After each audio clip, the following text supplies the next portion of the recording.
Bienvenue à tous dans cette nouvelle vidéo. On se retrouve pour la première analyse de ce lundi 15 août 2022 sur les Pokémon de la 7e génération et nous avons du coup 3 analyses à faire aujourd'hui. On commence avec la première et nous allons parler dans cette vidéo de Bazoukan qui est l'évolution finale de Picasso et Picléron, donc en gros le pigeon si on peut dire, même si c'est pas un pigeon de la génération. Vous savez qu'à chaque fois il y a un gros piaf globalement en génération, pour chaque génération comme Déflaisant et tout Raptor ou Carnage, etc. Et du coup, là, on a Bazoukan, alors qu'il possède du coup le même type que les pigeons au final, le type normal et vol. Normal et vol, c'est un type qui est considéré comme étant assez moyen en stratégie, autant défensivement et offensivement.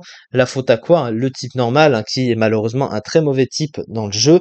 Le pire type, on peut le dire stratégiquement, parce que par rapport, on va dire en termes de synergie, il est extrêmement nul, il apporte rien défensivement et offensivement, à part défensivement Unimute Spectre, mais offensivement, c'est un stab qui est super efficace sur aucun type, donc il n'apporte rien à côté d'un autre stab offensivement, et du coup, bah, c'est pas bon à ce niveau-là. Le type vol, par contre, lui, de son côté, est un très bon type, mine de rien. Alors, il a son immunité sol, évidemment. Avec le type normal, il y a 2 immunités spectre et sol, du coup, et 2 résistances insectes et plantes qui sont les résistances du type vol, mais ça lui annule déjà sa bonne faiblesse au type combat, le type normal, parce qu'il a une faiblesse combat, alors que le type combat, c'est un type super efficace sur le type acier, donc il y a quand même immunité sol, mais bon, ça nerve quand même un petit peu. Le type normal, globalement, n'est pas un bon stab pour aller avec n'importe quel stab d'ailleurs. Donc c'est assez moyen à ce niveau-là. Et offensivement, quand on double stab est résisté par le type acier, bien sûr, le meilleur type défensif du jeu, c'est toujours assez moyen. Donc globalement, c'est pas incroyable. Ses talents, ensuite, il en possède 3 du coup. Le premier, c'est Regard Vif, un regard vif qui empêche sa précision de baisser, tout simplement, par quelque capacité que ce soit provenant de l'adversaire, ce qui est très situationnel globalement. Alors si par exemple tu te prends un défog dans la tête, un anti-brume, s'il y a que dans ces rares cas où tu vas te faire baisser ton esquive, mais bon, c'est pas ouf, clairement ça joue sur pas grand chose. Donc voilà, son deuxième talent c'est sans limite boost de 30% les attaques à effet secondaire, mais en échange ça retire l'effet secondaire des attaques.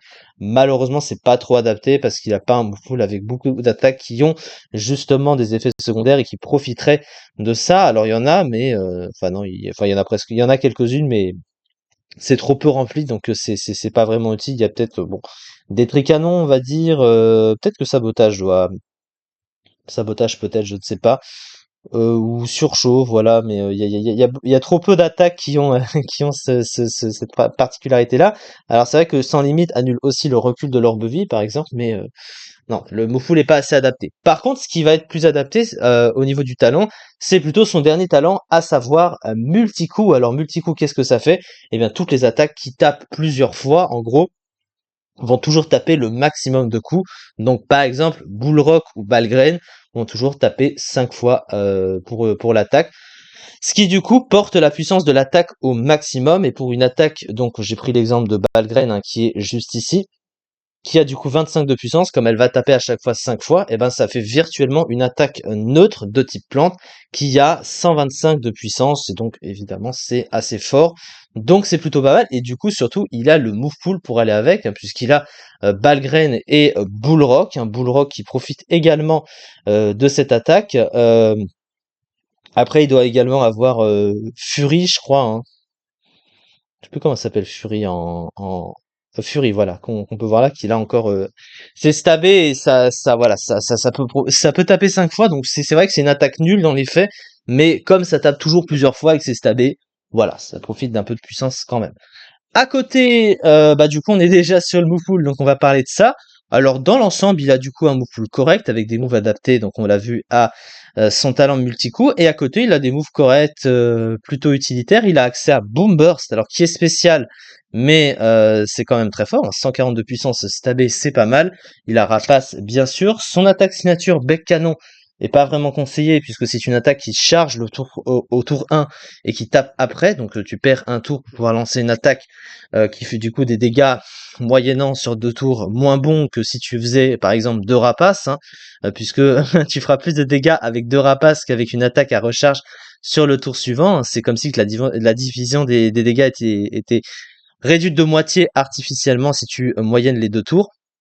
Donc c'est pas ouf. À côté, il possède l'accès à Danslam, hein, notamment. Donc ça, c'est plutôt pas mal pour se booster. Il a aussi demi-tour, donc il peut pivoter. L'accès à atterrissage, bien sûr, pour le soin. Donc globalement, son mouvement est correct. On passe au stade, donc j'ai fait, je l'ai fait à l'envers, mais voilà.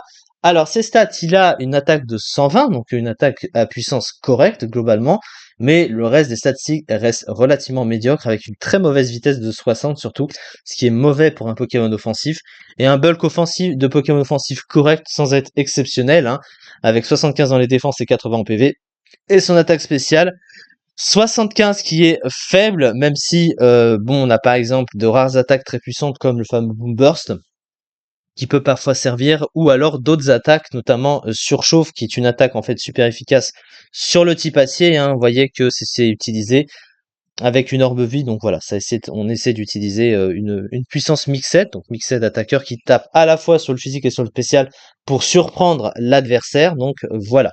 Sa fiche stratégique, alors une excellente statistique d'attaque, de bons points de vie, un large move pool, un talent utile multi-coup, mais mauvais double type défensif, lent, vulnérable, bien sûr, au fameux piège de roc, hein, et ce qui est quand même assez chiant, vu qu'il n'est pas revenu dans Pokémon épée bouclée, il n'a donc pas les grosses bottes dans ce metagame, ça veut dire qu'il prend 25% de sa vie à chaque fois qu'il vient sur les pièges de roc, et quand même c'est pas ouf. Son classement, alors il était classé en ZU ce Pokémon, donc malheureusement il était très bas dans les tiers, même si dans son tiers il était quand même dans le top 20, il était d'ailleurs 20e avec 9,7%, mais on parle du pire tiers stratégique du jeu, donc c'est évidemment mauvais. Voilà, hein, c'est par rapport à tous les autres pigeons, voilà, ils sont souvent assez bas. À part Raptor, ils sont toujours très mauvais et lui, bah, il est très bas dans les tiers. Donc voilà, c'est ça du coup pour cette vidéo. On se retrouve pour les deux analyses encore du jour qu'il nous reste à faire, bien sûr. Merci beaucoup de m'avoir suivi et à très vite pour une prochaine vidéo.